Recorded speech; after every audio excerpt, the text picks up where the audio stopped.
Real life has been absolutely kicking my butt this week. However, this is just what I need to cheer myself up. Nice replay from the legend Sladex himself. Coming in with another wild and wacky build here. Having some fun today with the Tomb Kings. And it's quite a heavy build here with the mad vanguard of the Sepulchral Stalkers in the corner. Got Arca and the Black leading the way, getting ready for the Gash DLC, hopefully later this year. A couple of Necropolis Knights with halberds for some additional heavy hitters, and then just a few skeleton spears there, including the Scorpion Legion. And speaking of a Scorpion, oh yeah, Tomb Scorpion here. Nice, cheap, single entity, armor piercing, causes terror. Which, will any of these Nurgle units actually be susceptible to it? Quite a wild build from Nurgle as well. I hesitate to say just absolutely disgusting single entity blob here, but that's truly what it is. We've got Kugath, Ilias, Thunder the Goof, and the Cultist of Nurgle on the shrine here, so lots of generating single entity healing, Festering Stooges, and Plague Ogres as support, and then a couple of Flying Furies just for fun.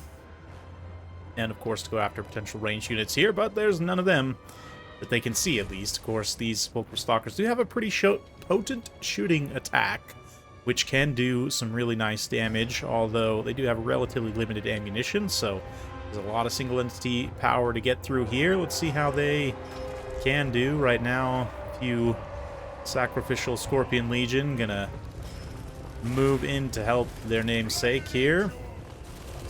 Necropolis Knights, halberds, also going to be a pretty big challenge for these Plague Ogres, so they kind of pull back to get the support of Thunder Goof.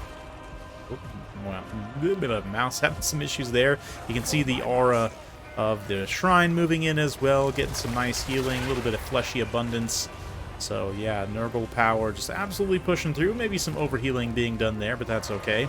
Kugath himself finds the Sepulchral Stalkers here as he starts to get blasted in the face, but not a crazy amount of damage. They are bypassing the physical resistance with their magic shooting attacks, but Kugath just has so much HP, he can definitely absorb some of this punishment, no problem, as long as he has heals on standby, which the Cultist needs to stay close to Kugath and the Giant if he wants to get best value, but right now overextending maybe with the Furies, although no, getting some good work done with the Plague Ogres here. Their elite anti-large AP. The great weapons will do really nice work against the Sepulchral Stalkers, who are themselves anti-large, but don't have nearly as good of combat stats here, especially with the regeneration factored in.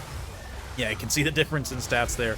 Plague Ogres just head and shoulders above in terms of their combat prowess, but the Furies don't really do anything here due to the armor and defensive stats of the Sepulchral Stalkers. So their support is appreciated, but not necessarily wildly helpful.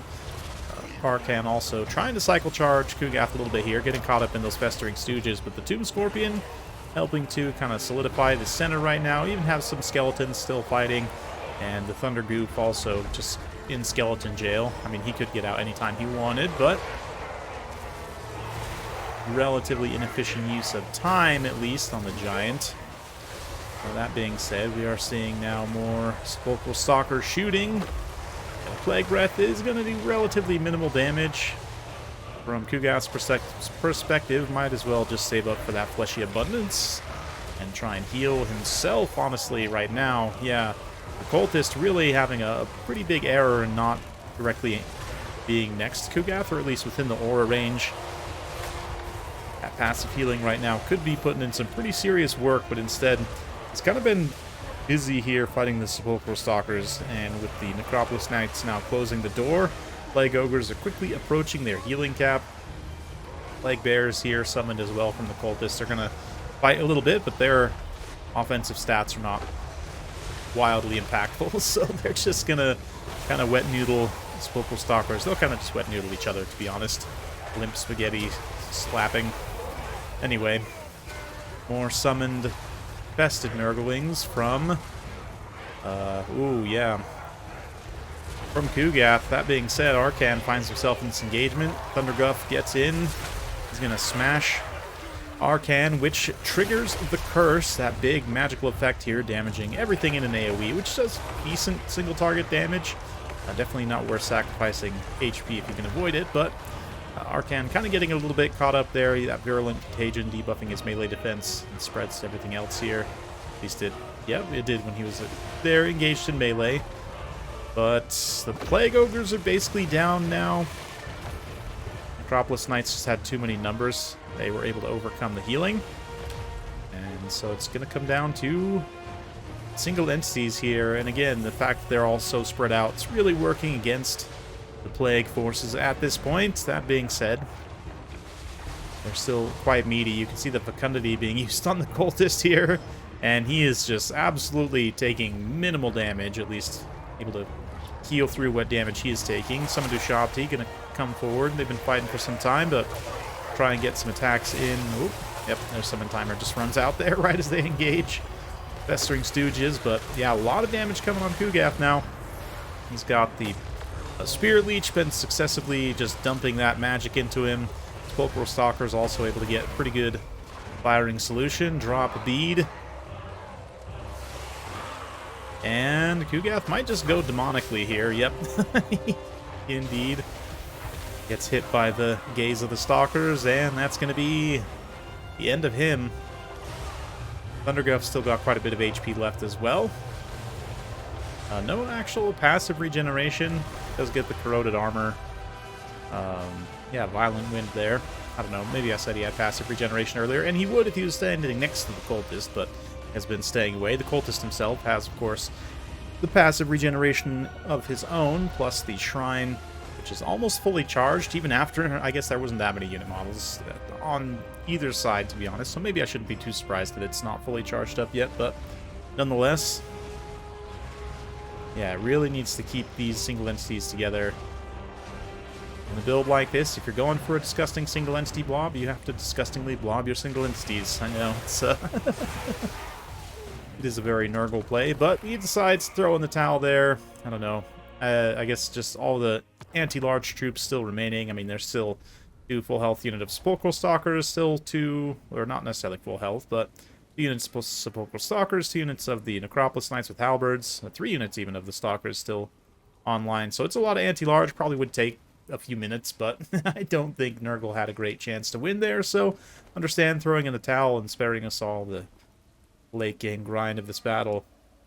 But yeah, I actually unironically think this build potentially has some teeth. Like, you are relatively thin, but just a lot of like armor, some decent ranged burst if you can get the right angles, and you know, Sepulchral Stalker is a little bit faster than most infantry.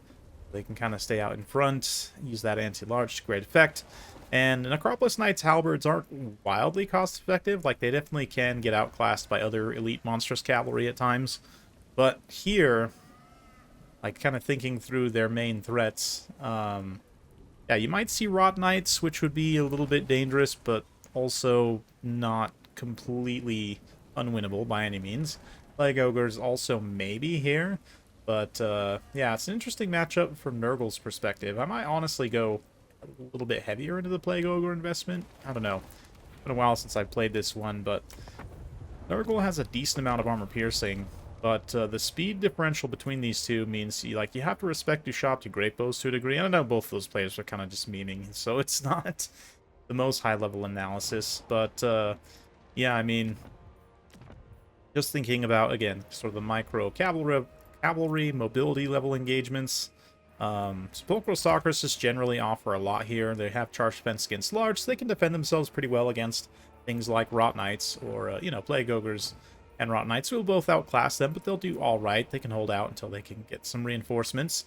And cost-wise, they are cheaper as well, so not that much cheaper than something like Plague Ogres, but significantly cheaper than the Rot Knights.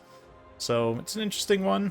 Yeah, I don't totally hate going like triple Plague Ogre here, maybe. And then have some mobility to be able to pressure Shopty Great Bows, the Marauder Horsemen. Decent enough stats. They can kind of hang against a lot of the Skeleton Horsemen as well. So pretty safe bet there. Yeah, maybe I'd work from here. Ugath is fun, but a little bit risky in this matchup. Tomb Kings have enough range potency that he's tricky to protect, as we saw there. But let me know you guys' thoughts about this matchup in the comments down below. We're going to get back to our best of 9 between Skarbrand and Kaiju very shortly, but decided to just sprinkle in this one for a bit of fun. So hopefully you enjoyed. If you did, be sure to like, subscribe, and we'll see you next time.